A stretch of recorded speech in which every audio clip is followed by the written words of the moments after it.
ஆண்டவரும் இரட்சகருமாகிய இயேசு கிறிஸ்துவின் இனிய நாமத்தில் உங்கள் அனைவருக்கும் என்னுடைய அன்பான வாழ்த்துக்களை தெரிவித்துக் கொள்கிறேன். இந்த நாளிலும் இந்த ஆசிரியர் தின சிறப்பு ஆராதனையில் கலந்து கொண்டு ஆண்டோடைய வார்த்தையை உங்களோடு பகிர்ந்து கொள்வதற்கு கிடைத்த இந்த வாய்ப்புக்காக ஆண்டவரை ஸ்தோத்திரிக்கிறேன்.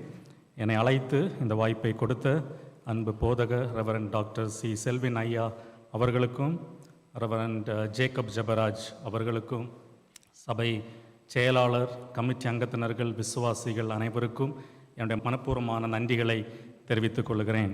உங்கள் அனைவருக்கும் என்னுடைய இனிய ஆசிரியர் தின நல்வாழ்த்துக்களை முன்கூட்டியே தெரிவித்துக் கொள்வதில் மகிழ்ச்சி அடைகிறேன். உங்கள் ஆசிரியர் பணியில் நீங்கள் சிறப்பாக செயல்பட்டு அநேகரை நல்ல மாணவர்களாக உருவாக்குகிற இந்த பணியிலே ஆண்டவர் உங்களை தொடர்ந்து ஆசீர்வதிக்க ஆண்டவரிடத்தில் நான் ஜெபிக்கிறேன். கர்த்தர் உங்கள் ஒவ்வொருவரையும் ஆசீர்வதிப்பாராக. இந்த நாளெல்லாம் சிறிது நேரம் தியானத்திற்கு ஆதாரமாக நாம் பாடமாய் வாசிக்க கேட்ட வேத பகுதிகளை மையமாக வைத்து ஆசிரியர் பணியின் மேன்மையை குறித்தும், ஆண்டவராகிய இயேசு கிறிஸ்து ஒரு மாதிரி ஆசிரியராக நமக்கு கற்றுத்தரும் பாடங்கள் என்ன என்றும் பார்ப்பது நம்ம எல்லாருக்கும் ஆசீர்வாதமாக இருக்கும் என்று சொல்லி நான் நினைக்கிறேன். யோபுவின் புஸ்தகம் 36ஆம் அதிகாரம் 22ஆம் வசனத்தில், யோபு 36:22, யோபுவின் சிநேகிதன் எலிஹு தேவனுடைய மகத்துவங்களை விளக்கிக் கொண்டே வரும்போது அவன் சொல்லுகிற ஒரு சத்தியம் 22ஆம் வசனத்தில், இதோ தேவன் தம்முடைய வல்லமையில் உயர்ந்திருக்கிறார், அவரை போல் போதிக்கிறவன் யார்? God is exalted in his power, who is a teacher like him? அதாவது தேவனுக்கு நிகரான ஆசிரியர் உண்டோ என்று அவர் கூறுகிறார். அப்படியானால் ஆசிரியர் பணியும் தேவனுடைய வேலையே என்று நாம் புரிந்து கொள்ள வேண்டியது அவசியம். நாம் செய்கிற இந்த பணி தேவனுடைய பணி, அல்லது தேவன் செய்த அதே வேலையை நாம் செய்கிறோம். சிறந்த ஆசிரியராக, போதிக்கிறவராக தேவன் எப்படி காணப்பட்டாரோ அதே பொறுப்பு நமக்கு கொடுக்கப்பட்டிருக்கிறது, நாம் மாணவர்களுக்கு போதிப்பதற்காக. By choosing the profession of teaching, we have taken up God's own profession. That is the privilege we enjoy as teachers. ஆசிரியர்களாக நாம் அவ்வளவு கனத்துக்குரியவர்கள், because teaching is a divine profession. ஆசிரியர் பணியும் ஒரு விதத்திலே ஆன்மீக பணிதான். ஆண்டவராய் இயேசு கிறிஸ்து கொடுத்த கடைசி கட்டளை கூட, நீங்கள் உலகமெங்கும் போய் போதியுங்கள், கற்றுக் கொடுங்கள் என்றுதான் இயேசு கிறிஸ்து கொடுத்த கடைசி கட்டளையும் நமக்கு சொல்லுகிறது. அது மட்டுமல்ல, புதிய ஏற்பாடு நிருபங்களிலே பார்க்கும்போது அப்போஸ்தலனாகிய பவுல் ஆவிக்குரிய வரங்களை பட்டியலிடும்போது teaching is listed as one of the spiritual gifts. போதிப்பது, கற்றுக் கொடுப்பது, ஆசிரியர் பணி ஆவிக்குரிய வரங்களில் ஒன்று என்று ரோமர் 12ஆம் அதிகாரம் 7ஆம் வசனத்திலும், எபேசியர் 4ஆம் அதிகாரம் 13ஆம் வசனத்திலும் teaching is listed as part of the spiritual gifts. உலக வழக்கத்தின் படியும் அல்ல உலக வழக்க சொல்படியும் மாதா பிதாவுக்கு அடுத்த வரிசையில் மூன்றாவதாக இடம்பெறுகிறது குரு. உலக இரட்சகரான இயேசு கிறிஸ்துவே ஒரு ஆசிரியர் தான். மக்கள் பெரும்பாலும் இயேசு கிறிஸ்துவை போதகர் என்றும் குரு என்றும் ஆசிரியர் என்றும் தான் அறிந்து கொண்டார்கள், அழைத்தார்கள். இயேசு கிறிஸ்துவை குறிப்பிடும் மற்ற இறை பெயர்கள் நமக்கு மிக எளிதாக ஞாபகத்தில் வரலாம். மேய்ப்பர், இரட்சகர், தேவகுமாரன், மனுஷகுமாரன் என்கிற மற்ற இறை பெயர்கள் நம்முடைய ஞாபகத்திற்கு வந்தாலும், ஆச்சரியமான விஷயம், சுவிசேஷ புத்தகங்களில் இயேசு நேரடியாக சொல்லப்பட்ட, பேசப்பட்ட சுமார் 90 முறைகளில் குறைந்தது ஒரு 50 முறையாவது அவர் ஆசிரியர் என்றுதான் அழைக்கப்பட்டார், ஆசிரியர் என்றுதான் அவர் அறிமுகப்படுத்தப்பட்டார். இன்னும் சொல்லப்போனால் தேவகுமாரன், மனுஷகுமாரனுக்கு அடுத்தபடியாக இயேசு கிறிஸ்துவை அதிகமாய் அடையாளப்படுத்திய வார்த்தை ஆசிரியர், போதகர். ஒருவேளை தமிழ் மொழிபெயர்ப்புகளிலே போதகர் என்று மொழிபெயர்த்திருந்தாலும் அதனுடைய கிரேக்க வார்த்தை டிடாஸ்கலாஸ் அல்லது ரப்பாய் என்கிற அரமைக் வார்த்தை எடுத்துக்கொண்டால் டீச்சிங், போதிப்பது என்று சொல்லும்போது கற்றுக் கொடுப்பதை தான் அது நமக்கு சுட்டி காட்டுகிறது. இயேசு கிறிஸ்துவும் தான் ஒரு ஆசிரியர், ஒரு குரு என்று அழைக்கப்படுவதை சந்தோஷமாக ஏற்றுக்கொண்டார். நாம் யோவான் நற்செய்தி நூல் 13ஆம் அதிகாரம் 13ஆம் வசனத்தை வாசிக்கும் போது அங்கே இயேசு கிறிஸ்து சீஷர்களை பார்த்து, நீங்கள் என்னை போதகர் என்றும் ஆண்டவர் என்றும் சொல்லுகிறீர்கள், நீங்கள் சொல்லுகிறது சரியே, நான் அவர்தான் என்று இயேசுவும் அதை மகிழ்ச்சியாக ஏற்றுக்கொண்டார். ஆங்கிலத்தில், you call me teacher and lord and you are right, for this is what I am. You call me teacher and lord and you are right, because this is what I am. அதே போல இரவில் இயேசுவை பார்க்க வந்த நிக்கோதேமு, ரபி, நீ தேவனிடத்திலிருந்து வந்த போதகர் என்று அறிந்திருக்கிறேன் என்று கூறுகிறான். ரபி, we know that you are a teacher sent from God. யோவான் 3:2. அதாவது சீஷர் வட்டத்திற்கு அப்பாலும் சீஷர் வட்டத்திற்கு வெளியிலேயும் இயேசு கிறிஸ்து ஆசிரியர் என்றுதான் அறியப்பட்டிருக்கிறார். எனவே இயேசுவை போல ஒரு ஆகச்சிறந்த ஆசிரியரை நாம் உலகத்தில் எங்குமே பார்க்க முடியாது. சரித்திரத்திலும் பார்க்க முடியாது, நிகழ்காலத்திலும் பார்க்க முடியாது, என் எதிர்காலத்திலும் ஒருவர் அப்படி வருவதற்கான வாய்ப்பே இல்லை. இயேசு கிறிஸ்துவை போன்ற ஒரு ஆகச்சிறந்த ஆசிரியரை நாம் எங்கும் பார்க்க முடியாது. அன்றைய சமுதாயத்தின் கடைநிலையில் இருந்த ஒரு கூட்டம் மக்களை தெரிந்தெடுத்து உலகத்தின் தலை சிறந்த தலைவர்களாய் உருவாக்கும் பணியிலே வெற்றி பெற்றதுதான் இயேசு கிறிஸ்துவின் ஊழியத்தின் பெரும் பங்காய் காணப்படுகிறது. எல்லாராலும் ஒதுக்கப்பட்டு ஒன்றுக்கும் உதவாதவர்கள் என்று சொல்லி ஒதுக்கப்பட்ட ஒரு கூட்ட மக்களை தெரிந்தெடுத்து உலகத்தையே தலைகீழாக மாற்றுகிறவர்களாக அவர்களை உருவாக்குகிற பணியைத்தான் 3.5 ஆண்டுகளாக இந்த உலகத்தில் இயேசு கிறிஸ்து செய்தார். ஒரு ஆசிரியராக நீங்களும் நானும் அதை தான் செய்கிறோம் இல்லையா? இல்லை, அடுத்த தலைமுறையை செதுக்குகிற பணியிலே நாம் ஈடுபட்டிருக்கிறோம். அடுத்த தலைமுறையை உருவாக்குகிற பணியிலே நாம் ஈடுபட்டிருக்கிறோம். எனவே இந்த ஆசிரியர் பணியில் நாம் கற்றுக்கொள்ள வேண்டிய பாடங்களை இயேசுவை மாதிரியாக கொண்டு கற்றுக்கொள்வதை தவிர வேறு சிறந்த வழி இருக்கிறதாக எனக்கு தெரியவில்லை. ஆகவே நாம் இந்த நாள் சிந்தனைக்காக இயேசுவை மாதிரியாக எடுத்துக்கொண்டு ஒரு ஆசிரியராக அவர் நமக்கு கற்றுத்தரும் பாடங்கள் என்ன என்று சுருக்கமாக பார்ப்பது நம்ம எல்லாருக்கும் ஆசீர்வாதமாக இருக்கும் என்று சொல்லி நான் நம்புகிறேன்.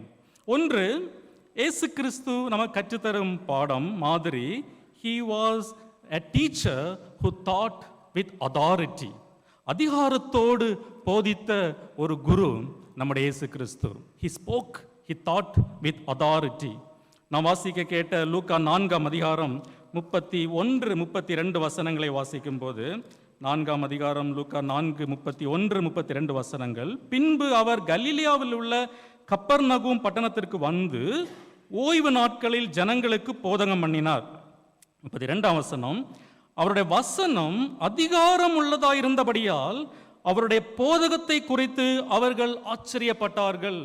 அவருடைய வசனம், அவருடைய போதனை அதிகாரம் உள்ளதா இருந்தபடியால் அவருடைய போதனையை குறித்து மக்கள் ஆச்சரியப்பட்டார்கள் என்று சொல்லி நாம் பார்க்கிறோம். இயேசு கிறிஸ்து அதிகாரத்தோடு கற்பித்தார் என்கிற செய்தியை எல்லா நற்செய்தியாளர்களும் அடிக்கோடிட்டு வலியுறுத்துகிறார்கள். all 4 gospels emphasize the fact that Jesus taught with authority. மத்தேயு எழுதின நற்செய்தி நூல் 7:28-29 வசனங்களை பார்ப்போம் என்றால், மலை பிரசங்கத்தை அவர் முடிக்கும் போது இயேசு இந்த வார்த்தைகளை சொல்லி முடித்த போது, அவர் வேத பாரகரை போல் போதியாமல் அதிகாரமுடையவராய் அவர்களுக்கு போதித்தபடியால் ஜனங்கள் அவருடைய போதகத்தை குறித்து ஆச்சரியப்பட்டார்கள். They saw a difference in his teaching. வேத பாரகரை போல போதியாமல் அவர் வித்தியாசமாய் போதிக்கிறார், அதிகாரத்தோடு போதிக்கிறார். That made all the difference. காரணம், வேத பாரகர்கள் அல்லது அன்றைய குருக்கள் அவருடைய முன்னோர்களிடத்திலிருந்து ஞானத்தை பெற்றுக்கொண்டு போதித்தார்கள். அவருடைய குருக்களிடத்திலிருந்து ஞானத்தை பெற்றுக்கொண்டு போதித்தார்கள். அவருடைய கடந்த தலைமுறையிடத்திலிருந்து ஞானத்தை பெற்றுக்கொண்டு போதித்தார்கள். ஆனால் இயேசு கிறிஸ்துவோ அனைத்து ஞானத்திற்கும் மூல ஆதாரமான பிதாவினிடத்திலிருந்து ஞானத்தை பெற்றுக்கொண்டு போதித்தார். அதுதான் வித்தியாசம். இயேசு கிறிஸ்து நேரடியாய் பிதாவிடத்திலிருந்து ஞானத்தை பெற்றுக்கொண்டு போதித்தார். That made all the difference. அதுதான் மக்கள் ஆச்சரியமடைய காரணமாக இருந்தது. வெறும் புத்தக அறிவை மட்டும் சார்ந்திருக்கிற ஆசிரியர்களாக நாம் இல்லாமல் எல்லா ஞானத்திற்கும் ஆதி காரணராக இருக்கிற தேவனை நாம் சார்ந்திருக்கும் போது நீங்களும் நானும் கூட அதிகாரத்தோடு கற்பிக்க முடியும். We can also teach with authority. இயேசு கிறிஸ்து உலக பிரகாரமான கல்வி பெறாதவராக இருந்தாரா? இல்லை. இயேசு கிறிஸ்துவும் நம்மை போல உலக பிரகாரமான ட்ரெடிஷ்னல், அல்லாவிட்டால் ஃபார்மல் எஜுகேஷன் அவருக்கு இருந்தது. முறையான கல்வியை அவரும் பெற்றார்.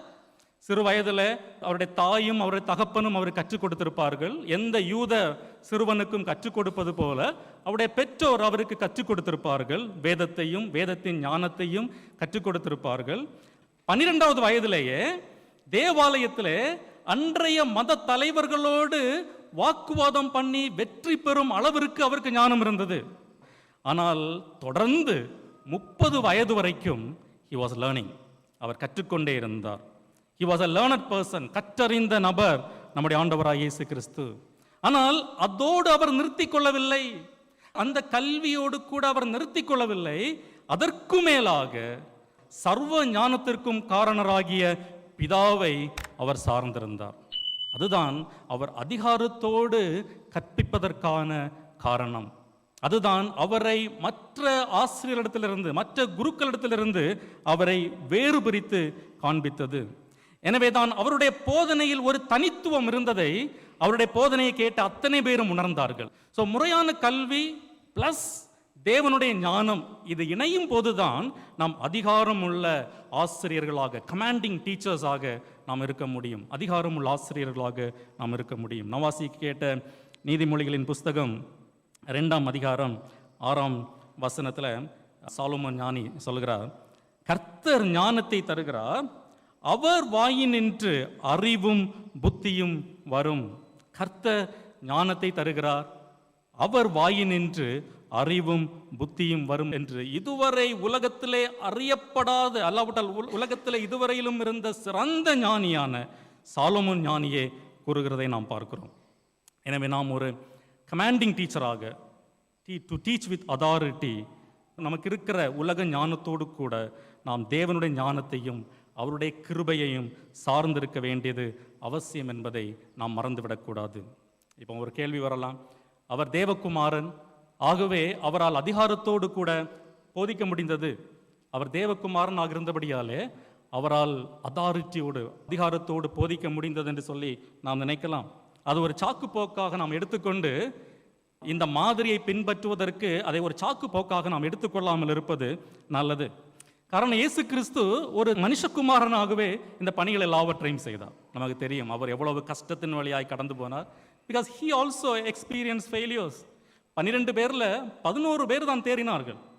ஒருவன் அவ்வளவு முயற்சி எடுத்தும் தோற்று போய் விட்டான். So he was one among us. நம்மை போல ஒருவராக இருந்தார். பேதுருவிடத்துல பல விஷயங்களை 3 ஆண்டுகள் போதித்த பின்பும் கடைசியில மேசியா துன்பப்பட வேண்டியது அவசியம் என்கிற செய்தியை பேதுருவால் ஏற்றுக்கொள்ள முடியவில்லை. அதை புரிந்து கொள்ளுகிற சக்தி பேதுருக்கு கடைசி வரைக்கும் வரல. ஸோ மிஸ் அண்டர்ஸ்டாண்டிங் ஸ்டூடெண்டாக தான் பேதுரு காணப்பட்டார். பின்னாலே போ சாத்தானே என்று சொல்லும் அளவுக்கு ஆண்டவர் சில நேரங்களிலே அவருடைய மாணவர்களிடத்தில் கோபப்பட்டிருக்கிறார். இன்னும் நீங்கள் பார்த்தீங்கன்னா சில நேரங்களில் சீஷர்கள் இயேசுனிடத்தில் வந்து, உங்களுடைய ராஜ்யத்தில் எனக்கு பிரதான இடம் வேணும், நான் வலது பக்கத்தில் இருப்பேன், அல்ல என் சகோதரன் இடது பக்கத்தில் இருக்க வேண்டும் என்று சொல்லி பிரதான இடத்திற்காக போட்டிகள் இருந்தது. So he was handling as students just like us. நம்மை போல ஒரு கூட்டமானவர்களை தான் அவர் கையாண்டு கொண்டிருந்தார். அவர் தேவகுமாரன் என்கிறபடியினால் அவருக்கு சிறந்த சலுகைகள் அங்கு கொடுக்கப்படவில்லை. ஸோ நாம் புரிந்து கொள்ள வேண்டிய ஒன்று, நாமும் முயற்சி எடுத்தால் நம்முடைய சப்ஜெக்ட்ல நாம் தரவாக இருந்து தேவனுடைய ஞானத்தையும் நாம் சார்ந்திருந்தால் நம்முடைய டீச்சிங்லையும் நம்முடைய மாணவர்கள் ஒரு வித்தியாசத்தை, ஒரு ஜீவனை, ஒரு உருவாக்கத்தை கண்டுகொள்வார்கள் என்பதில் எந்த விதமான சந்தேகமும் இல்லை. That makes us exceptional teachers. நம்மை அசாதாரணமான ஆசிரியர்களாக அது நம்மை மாற்றும் என்பதில் எந்த விதமான சந்தேகமும் இல்லை. ரெண்டாவதாக இயேசு கிறிஸ்து நமக்கு கற்றுத்தருகிற பாடம், he was an inclusive teacher. எல்லாரையும் அரவணைக்கிற ஆசிரியர் நம்முடைய ஆண்டவராக இயேசு கிறிஸ்து. he was an inclusive teacher. இயேசு கிறிஸ்து பணியாற்றிய முதல் நூற்றாண்டு காலம் இனத்தாலும் கொள்கைகளாலும் மக்கள் பிரிந்து கிடந்த ஒரு காலம். யூதர்கள் மத்தியிலேயே 5-6 குழுக்கள் இருந்தார்கள். பரிசேயர், சதுசேயர், சமாரியர், வேதபாரகர் என்று சொல்லி பல குழுக்கள் இருந்தார்கள். தங்களுடைய போதனைகளாலும் கொள்கைகளாலும் பிரிந்து கிடந்த ஒரு காலகட்டத்தில் இயேசு கிறிஸ்து இந்த கற்பிக்கும் ஊழியத்தை செய்கிறார். குறிப்பாக இந்த காலகட்டத்தில் பரிசேயர்கள் பாரிசீஸ், பரிசேயர்கள் தங்கள் போதனைகளால் மக்களை பிளவுபடுத்தி கொண்டிருந்த காலம் அது.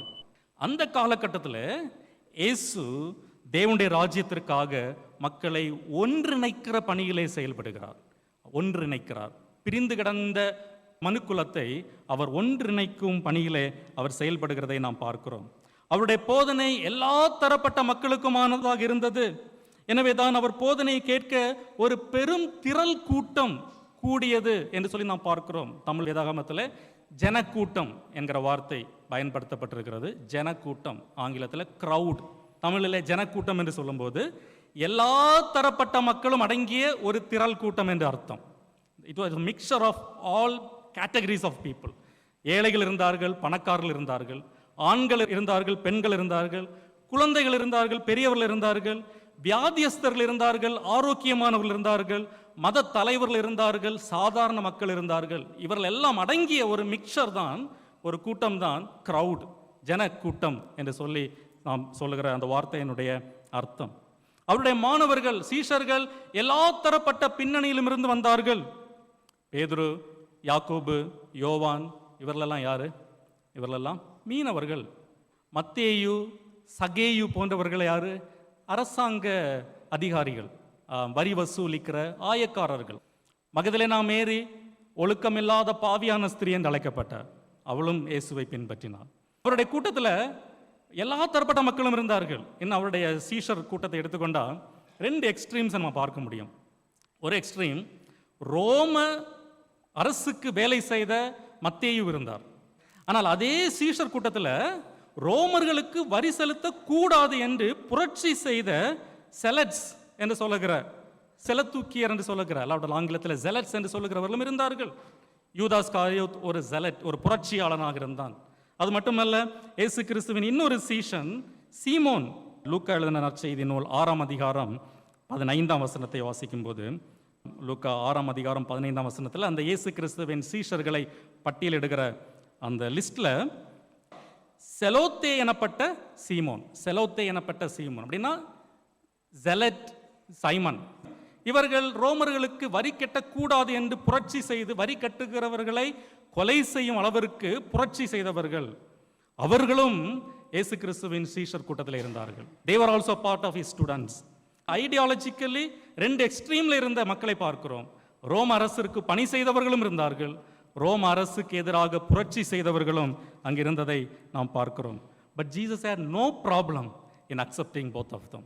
அவர்கள் 2 பேரையும் சமமாக நடத்துவதற்கு, அவர்கள் 2 பேரையும் ஏற்றுக்கொள்வதற்கு, அவர்கள் 2 பேருக்கும் தேவனுடைய ராஜ்யத்தை குறித்த உண்மைகளை கற்றுக் கொடுப்பதற்கு இயேசு கிறிஸ்துவுக்கு எந்த சங்கடமும் இருக்கவில்லை. சந்தோஷமாக அதை செய்தார். He treated them alike. அவர்களை ஒன்று போல் வழி நடத்தினார். என் இனம் உன் இனம் என்ற வேறுபாடு அங்கில்லை. அழகானவர்கள் அழகற்றவர்கள் என்கிற பாடுபாடு அங்கு இருக்கவில்லை. திறமையானவர்கள் திறமையற்றவர்கள் என்கிற பேதம் இருக்கவில்லை. நமக்கு பிரியமானவர்கள் நம்மோடு ஒட்டாதவர்கள் என்கிற பாகுபாடோ அங்கு இருக்கவில்லை. இயேசு கிறிஸ்து எல்லாரையும் சரியாக நடத்தினார் என்று சொல்லி நாம் பார்க்கிறோம். கடைசி வரைக்கும் அவருடைய போதனைக்கு ஒத்துழைப்பு கொடுக்காத யூதாஸ் காரியத்தை கூட அவர் கனத்தோடு தான் நடத்தினார். இல்லை, கடைசியில் அவனுடைய கால்களையும் அவர் கழுவினார். அவனுக்கும் பொறுப்புகளை கொடுத்தார். அவனையும் சிநேகிதனே என்றுதான் அவர் அழைத்தார். 3.5 ஆண்டு காலம் இயேசுவோடு இருந்தும் முரட்டாட்டமாய் காணப்பட்ட அவனையும் இயேசு சமமாகத்தான் நடத்தினார் என்று சொல்லி நாம் பார்க்கிறோம். So as teachers we should never be partial. Never be partial. பாரபட்சம் என்கிற வார்த்தை ஒரு ஆசிரியரின் அகராதியில் இருக்கக்கூடாத ஒரு வார்த்தை. அது மட்டுமல்ல, இயேசு கிறிஸ்து குழுவாக இந்த மாணவர்களுக்கு போதித்தார். அதோடு கூட தனித்தனியாகவும் குவாலிட்டி டைம் ஸ்பெண்ட் பண்ணினார். தனித்தனியாகவும் அந்த மாணவர்களோடு நேரத்தை செலவழித்தார். சுவிசேஷ புஸ்தகங்களை வாசிக்கும் போது சுமார் 40-50 முறை, குறைந்தபட்சம் 40-50 முறை தனி நபர்களோடு ஆண்டவர் நேரம் செலவிடுகிறதை நாம் பார்க்க முடியும். He was approachable. எல்லா நேரத்திலும் அவரை அணுகக்கூடிய ஒரு எளிய இடத்திலே அவர் இருந்தார். He was approachable. He was willing to come down to their level to teach. மாணவர்களுடைய நிலைக்கு இறங்கி வந்து போதிக்கிற ஒரு ஆசிரியராக அவர் காணப்பட்டார் என்று சொல்லி நாம் பார்க்கிறோம். ஆனால் இதற்காக எல்லாரையும் ப்ளீஸ் பண்ண வேண்டும் என்று சொல்லி ஆண்டவர் இயேசு கிறிஸ்து he did not compromise with things. எல்லாரையும் பிரியப்படுத்த வேண்டும் என்பதற்காக அவர் சமரசம் செய்து கொள்ளவில்லை. அதில் ரொம்ப கவனமாக இருந்தார். கடிந்து கொள்ள வேண்டிய இடத்துல கடிந்து கொண்டார். தவறுகளை திருத்த வேண்டிய இடத்துல அழுத்தமாய் ஆணித்தரமாய் தவறுகளை திருத்தினார். நல்லாசிரியர் என்ற பட்டத்தை எப்படியாவது பெற வேண்டும் என்கிற பேராசை அவருக்கு இருக்கவில்லை.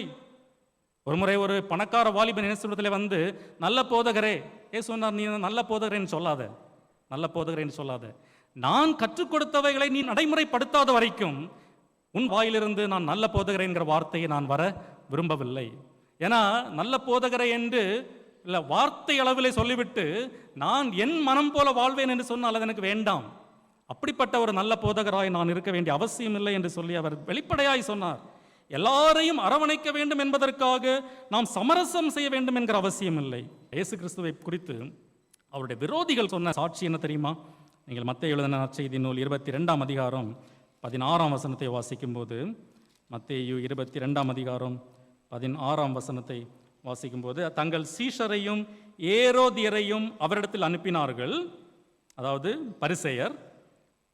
அவர்கள் வந்து, போதகரே, நீர் சத்தியமுள்ளவர் என்றும் தேவனுடைய மார்க்கத்தை சத்தியமாய் போதிக்கிறவர் என்றும் நீர் முகதாட்சணியம் இல்லாதவராகியால் எவனை குறித்தும் உமக்கு கவலை இல்லை என்றும் அறிந்திருக்கிறோம்.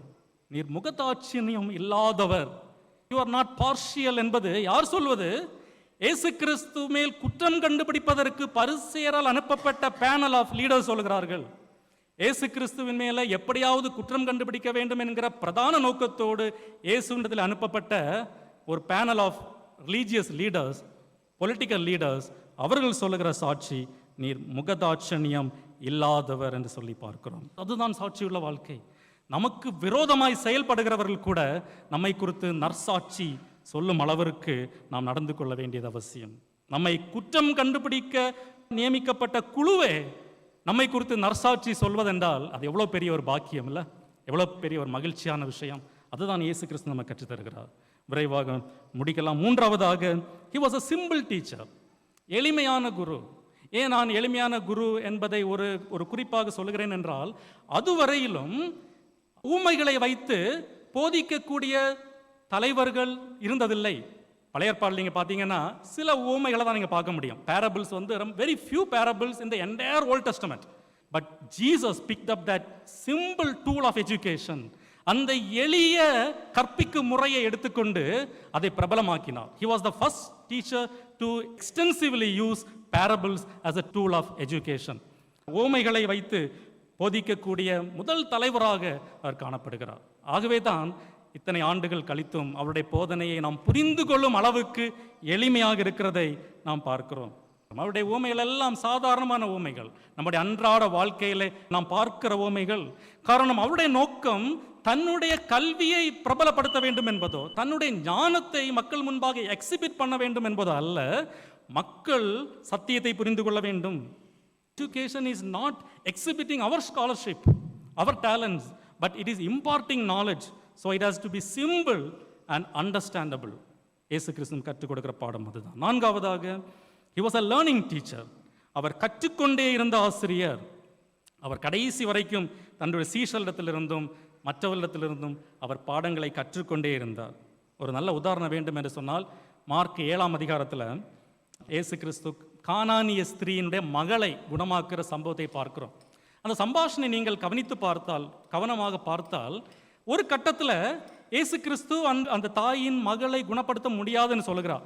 அப்போ that woman, அந்த கானானிய ஸ்திரீ இயேசுவோடு வாக்குவாதம் பண்ணுகிறார். she was arguing with Jesus, debating with Jesus.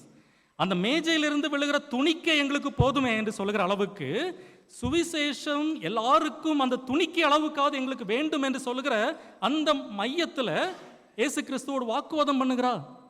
What we find at the end of the miracle is, இயேசு கிறிஸ்து சொல்லுகிறார், நீ சொன்ன வார்த்தையினாலே, மார்க் 7ஆம் அதிகாரத்தில் பார்க்கிறோம், நீ சொன்ன வார்த்தையினாலே நீ செல்லலாம், உன் குமாரத்தி சுஸ்தமடைவாள் என்று சொல்லி பார்க்கிறோம்.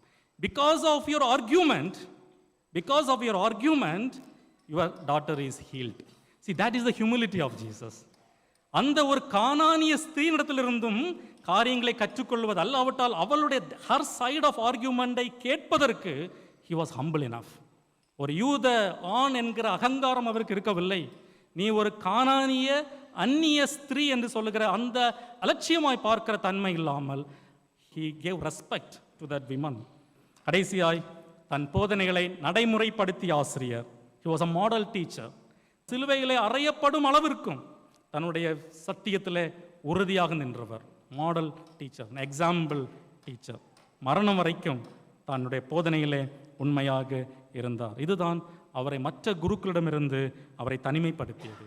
ஆம் கிறிஸ்துவுக்குள் அன்பானவர்களே, teaching is a noble profession. அது ஒரு தெய்வீக பணி. Because we are moulding human beings. மனிதர்களை உருவாக்குகிற ஒரு பணியிலே நாம் காணப்படுகிறோம். ஆண்டவர் திருச்சபையில கொடுத்திருக்கிற எல்லா ஆசிரியர்களுக்காகவும் ஆண்டவருக்கு நன்றி செலுத்துகிறேன். எல்லா ஆசிரியர்களுக்காகவும் ஆண்டவருக்கு நன்றி செலுத்துகிறேன். இந்த இறை பணியிலே நீங்கள் தொடர்ந்து வளர வேண்டும், எக்ஸல் பண்ண வேண்டும் என்று சொல்லி நான் ஆண்டவருடைய சமூகத்தில் மன்றாடுகிறேன். உங்களுடைய கடமைகளை உங்களால் முடிந்த மட்டும் சிறப்பாக செய்யுங்கள். இயேசுவை மாதிரியாக கொண்டு நம்ம எல்லாருமே இந்த இறைப்பணி செய்கிற இந்த ஆசிரியர்களை நாம் மதித்து, நான் அவர்களுக்குரிய கனத்தை கொடுத்து, அவர்களுக்கு மரியாதையை கொடுத்து நான் நடக்க வேண்டும் என்பதில் எந்த விதமான சந்தேகம் இல்லை. காரணம், பெற்றோருக்கு அடுத்தபடியாக நம்மேல் அக்கறை உள்ளவர்கள் இந்த ஆசிரியர்கள். ஒருவேளை இந்த உலகத்தின் சயின்டிஸ்ட், விஞ்ஞானிகளை குறித்து உங்களுக்கு தெரியும், ஆனால் அந்த விஞ்ஞானிகளின் ஆசிரியர்களை நீங்கள் மறந்திருக்கலாம். ஐசக் நியூட்டனுடைய மேத்தமேட்டிக்கல் ஃபார்முலாஸ், அவருடைய கண்டுபிடிப்புகளுக்கு பின்னால் ஒரு மென்டர் இருந்திருக்க வாய்ப்பு உண்டு. அந்த மென்டர் நமக்கு தெரியாது. அதுதான் ஆசிரியருடைய பணி. அவர்கள் நம்மை உந்தி தள்ளி விட்டு அவர்கள் திரைக்கு பின்னால் சென்று விடுகிறார்கள். அவர்கள் மறக்கப்பட்டு விடுகிறார்கள். வேற எந்த ப்ரொஃபஷனும் இல்லாத ஒரு சிறப்பு ஆசிரியர் பணியில் இருப்பது என்ன தெரியுமா?